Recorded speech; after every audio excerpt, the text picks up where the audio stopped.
Chapter 10.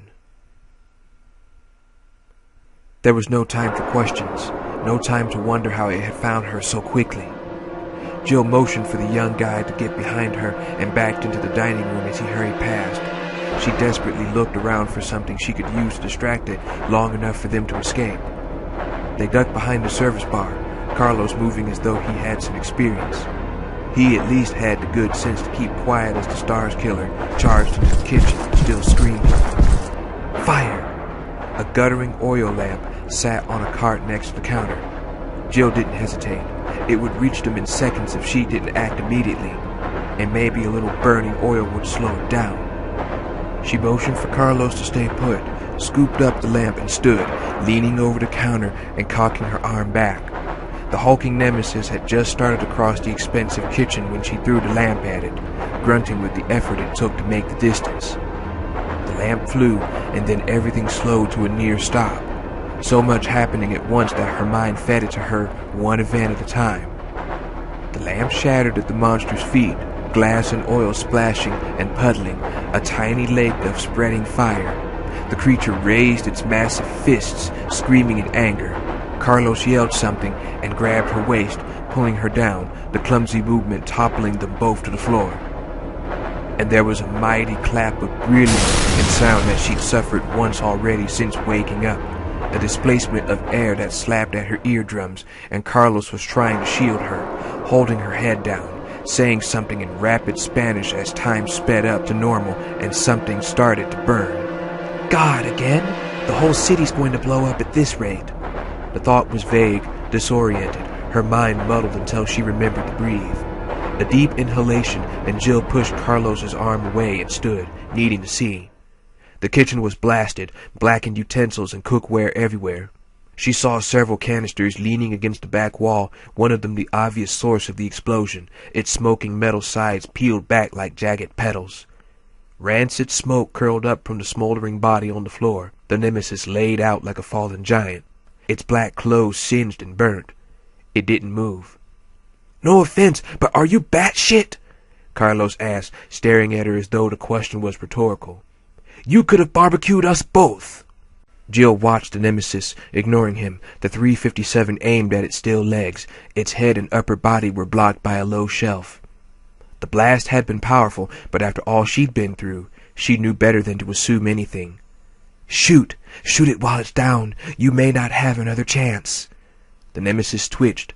A slight jerk of the fingers on the hand she could see, and Jill's nerve fled. She wanted out. She wanted to be far away before it sat up, before it shook off the effects of the explosion, as it surely would. We have to get out of here, now, she said, turning to Carlos. Young, good-looking, obviously unnerved by the blast, he hesitated, then nodded, holding his assault rifle tightly to his chest. It looked like an M16, military, and he was dressed for combat. A very good sign. Hope there's more where you came from, Jill thought, headed for the door at a brisk pace, Carlos right behind her. She had a lot of questions for him and realized that he probably had a few for her too. But they could talk somewhere else. Anywhere else. As soon as they were outside, Jill couldn't stop herself. She broke into a run, the young soldier pacing her, hurrying through the cool dark of the dead city as she wondered if there was any place left where they could be safe. The girl Jill ran a full block before slowing down. She seemed to know where they were going, and it was obvious that she'd had some kind of combat training. Cop, maybe, though she sure as hell wasn't in uniform. Carlos was desperately curious but saved his breath, concentrating instead on keeping up with her. From the restaurant they ran downhill, past the theater Trent had mentioned, taking a right at a decorative fountain at the end of the block. Another half block, and Jill signaled at a door on the left for a standard sweep. Carlos nodded, standing to one side of the door, rifle up. Jill pulled the handle, and Carlos stepped in, ready to fire at anything that moved, Jill covering him. They were in some kind of a warehouse, at the end of a walkway that teed some 15 meters ahead. It seemed to be clear. It should be all right, Jill said quietly. I came through this way a few minutes ago. Better safe than sorry, though, right? Carlos said, keeping the rifle up, but feeling some of the tension leave his body. She was definitely a pro. They edged into the warehouse, carefully checking it out before saying another word. It was cold and not very well lit, but it didn't smell as bad as most of the rest of the city, and by standing at the T-junction in the middle of the warehouse, they'd be able to see anything coming well before it got to them. In all, it felt like the safest place he'd been since the helicopter. "I'd like to ask you something if you don't mind," Jill said, finally turning her full attention to him. Carlos opened his mouth, and the words just spilled out. "You want to ask me out, right? It's the accent. Chicks love the accent. You hear it, and you just can't help yourselves." Jill stared at him, eyes wide, and for a moment he thought he'd made a mistake, that she wouldn't realize he was kidding. It was a stupid call, joking around in these circumstances. Just as he was about to apologize, one corner of her mouth lifted slightly. "I thought you said you weren't a zombie," she said. "But if that's the best you can do, maybe we ought to reevaluate your situation." Carlos grinned, delighted with her comeback, and suddenly thought of Randy, of him playing around just before they'd landed in Raccoon.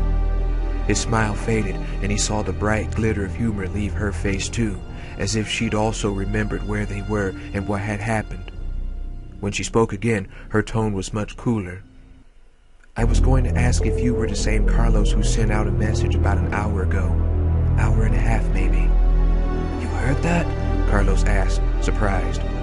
"When no one answered, I didn't think." "Be careful who you trust." Trent's words flashed through his mind, reminding him that he had no idea who Jill Valentine was. He trailed off, shrugging indifferently. "I only caught part of it, and I couldn't transmit from where I was," Jill said. "You said something about a platoon, didn't you? Are there other, soldiers here? Stick to the basics and nothing about Trent." "There were, but I think they're all dead now. This whole operation's been a disaster from word go." "What happened?" she asked, studying him intently. "And who are you with anyway? National Guard? Are they sending backup?" Carlos watched her in turn, wondering how careful he needed to be. "No reinforcements, I don't think. I mean, I'm sure they'll send someone in eventually, but I'm just a grunt. I don't really know anything. We sat down, the zombies attacked. Maybe some of the other guys got away, but so far as I know, you're looking at the last surviving member of the UBCS. That's Umbrella Biohazard Countermeasure." She cut him off, the expression on her face close to disgust. "You're with Umbrella?" Carlos nodded. "Yeah. They sent us in to rescue the civilians." He wanted to say more, to tell her what he suspected, anything to change the look on her face, like she'd just found out he was a rapist or something. But Trent's advice kept repeating, reminding him to be wary. Jill's lips curled. "How about you can the shit? Umbrella's responsible for what happened here. As if you didn't know. Where'd you get off lying? What are you really doing here? Tell the truth, Carlos. If that's your name." She was definitely pissed, and Carlos felt a moment's uncertainty, wondering if she was an ally, someone who knew the truth about Umbrella. But it could also be a trap. Maybe she works for them and is trying to feel me out. Find out where my loyalties are. Carlos allowed a touch of anger to creep into his own voice. "I'm just a grunt, like I said. All of us are guns for hire. No politics, dig? They don't tell us shit, and at the moment, I'm not interested in what Umbrella is or isn't responsible for. If I see someone who needs help, I'm gonna do my job, but otherwise, I just want to get out." He glared at her, determined to stay in character. "And speaking of who, what, why, what are you doing here?" he snapped. "What were you doing in that restaurant? And what was that thing you blew up?" Jill held his gaze for another second, then dropped her own, sighing. "I'm trying to get out, too. That thing is one of Umbrella's monsters. It's hunting me. And I doubt very much that it's dead. Even now, which means I'm not safe. I thought there might be... I was looking for a kind of key. I thought it might be at the restaurant." "What kind of key?" he asked, but somehow he thought he already knew. "It's this jewel. It's part of a locking mechanism to the City Hall gate. There are 2 jewels, actually, and I've already got one. If I can get the other one, get the gate open, There's a way out of town, a cable car that runs west, out to the suburbs." Carlos kept his face neutral, but he was jumping beneath his skin. What had Trent said? "Go west for one thing, and when I find out where the Blue Gem is, I'll understand their relevance. But what does this mean about Jill Valentine? Do I trust her now or not? What does she know?" "No shit," he said, keeping his tone mild. "I saw something like that in the basement at the restaurant, a green gem." Jill's eyes widened. "Really? If we can get it. Carlos, we have to go back." "If that's my name," he said, caught somewhere between irritation and amusement. She seemed to leap from mood to mood, brisk, then funny, then angry, then excited. It was kind of tiring, and he still wasn't sure whether or not he could turn his back on her. She seemed to be sincere. "I'm sorry," she said, touching his arm lightly. "I shouldn't have said that. It's just... Umbrella and I aren't on the best of terms. There was a biohazardous incident at one of their labs here about 6 weeks ago. People died, and now this." Carlos melted a little at the warmth of her hand. Jesus, but he was a sucker for entrepreneur, and she was something to look at. "Carlos Oliveira," he said, "at your service." "Down, boy. Head out of town," says Trent. "But are you sure you want to travel with someone who might end up killing you? You want to clear your head before you take off with the girl, Miss Valentine." Immediately he started arguing with himself. "Yeah, be careful. But are you going to leave her all alone? She said that monster was after her." He joked about it sometimes, but he wasn't truly a sexist. She could take care of herself, as she'd already proven. And if she was one of Umbrella's spies, well, she deserved what she got then, didn't she? I wouldn't feel right about leaving without at least trying to find some of the others," he said. And now that he knew there was a way out, he realized it was true. Even an hour ago, the thought would have been ridiculous. Now, armed with Trent's information, everything had changed. He was still scared, sure, but actually knowing something about the situation made him feel less vulnerable somehow. In spite of the risks, he wanted to walk a few more blocks before he left town, make some attempt to help someone. He wanted time to think, to make up his mind. That, and knowing that she survived, means that I can too. "I saw the gate you're talking about, the one over by the newspaper office, see? Why don't I meet you there, or better yet, at the cable car?" Jill frowned, then nodded. "Okay, I'll go back to the restaurant while you look around, and I'll wait for you at the trolley. Once you go through the gate, just follow the path and keep to the left. You'll see signs for Lonsdale Yard." For a few seconds neither spoke, and Carlos saw, in the careful way she looked at him, that Jill had her own misgivings about him. Her leeriness made him trust her a little more. If she was anti-Umbrella, it made sense that she wouldn't be too hot on hanging out with one of their employees. "Stop debating it and just go, for Christ's sake." "Don't leave without me," Carlos said, meaning for it to come out lightly. He sounded dead serious. "Don't make me wait too long," she returned and smiled, and he thought that maybe she was okay after all. Then she turned and jogged lightly away, back down the walk they entered by. Carlos watched her leave, wondering if he was crazy for not going with her, and after a moment he turned and quickly walked toward the other exit before he could change his mind. For someone who was bleeding like a stuck pig, Mikhail was surprisingly swift. For at least 20 minutes, Nikolai had followed the trail of dark droplets through a blockade, over gravel and asphalt, grass and debris, and he still hadn't sighted a dying man. Perhaps dying is too strong a word, considering. Nikolai had planned to give up if he wasn't able to find the platoon leader after a few minutes, but the longer he searched, the more determined he became. He found himself getting angry too. How dare Mikhail run from his just punishment? Who did he think he was, wasting Nikolai's precious time? To frustrate him even further, Mikhail had covered quite a distance and was leading him back into town. Another block or so, and he'd be at the RPD building again. Nikolai opened another door, scanned another room, sighed. Mikhail had to know that he was being followed, or he just didn't have the good sense to lay down and die. Either way, it couldn't be long now. Nikolai walked through a small, orderly office, apparently attached to a parking garage, the erratic blood trail shining purple on the blue linoleum by the caged bare bulbs overhead. The splatters seemed to be thinning. Either Mikhail was bleeding out, unlikely, it seemed, or he had found time to stanch his wound. Nikolai gritted his teeth, reassuring himself. He'll be weak, slowing down, perhaps looking for a place to rest. I saw the hit. He can't go on much longer. He stepped out into the dark, cavernous garage, the cold air thick with the smells of gasoline and grease, and something else. He stopped, breathed deeply. A weapon had been fired recently, he was sure of it. He moved quickly and silently across the cement, edging around a white van that blocked one of the rows of cars, and saw what appeared to be a dog sprawled in a puddle of blood, its strange body curled in a fetal position. He hurried toward it, disgusted and thrilled at once.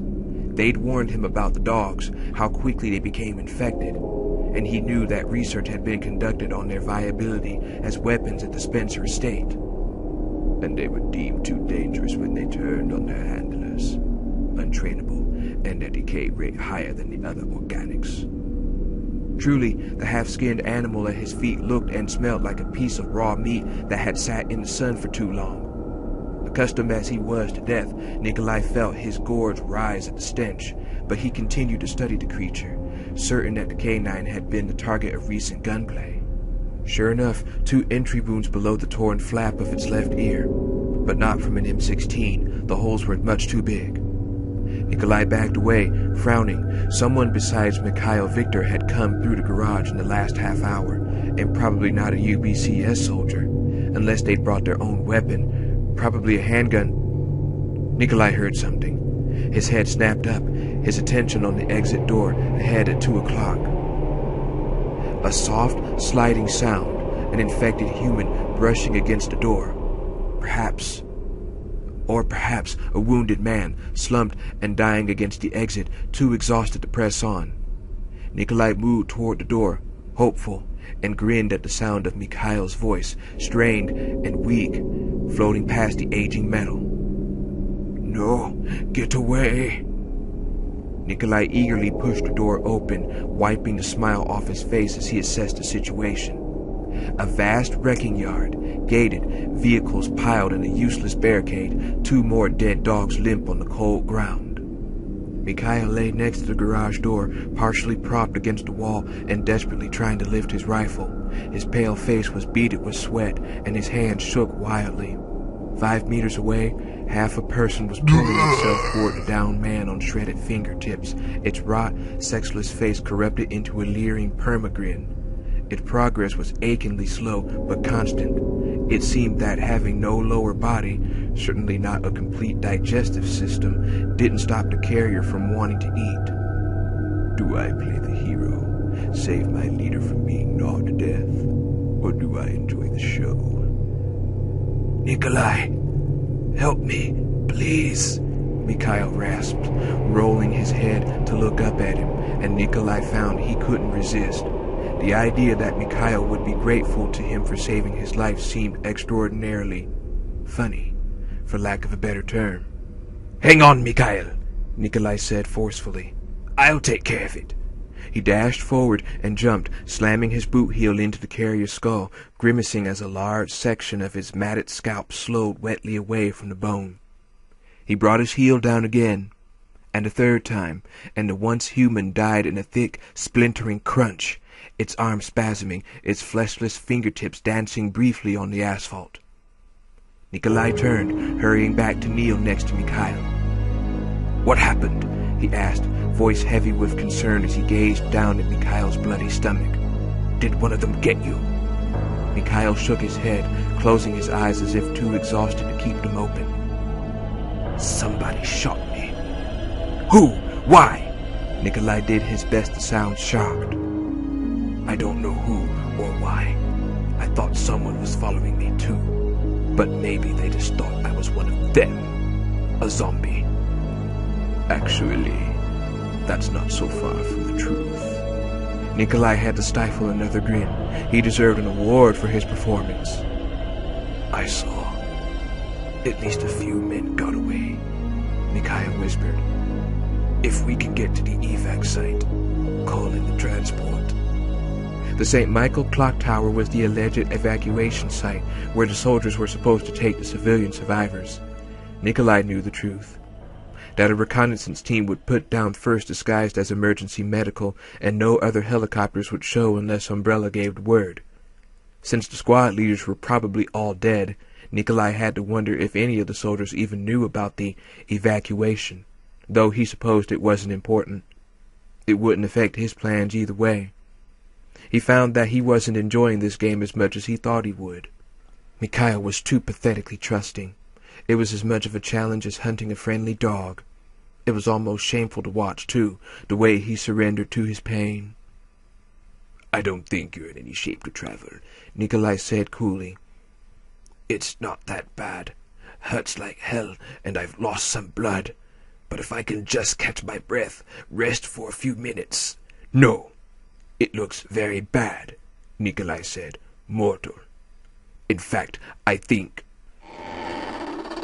Nikolai shut up as the door to the garage opened next to them. A slow and even motion, and one of the UBCS soldiers stepped out, his eyes lighting up when he saw them, his assault rifle lowering, but only slightly. Sirs, Corporal Carlos Oliveira, A Squad Platoon Delta. Shit, it's good to see you guys. Nikolai nodded briskly, annoyed beyond measure as Carlos crouched next to them, checking Mikhail's wound, asking stupid questions. He was 99% sure he could kill both of them before they realized what was happening, but even 1% was too great a risk considering what was at stake. He would have to wait, but perhaps he could find a way to use these new circumstances to his advantage. And if not, well, people turned their backs on their friends all the time, didn't they? And neither of them had reason to believe Nikolai was anything but. What was the saying about how an obstacle was only a disguised opportunity? Things were going to be fine.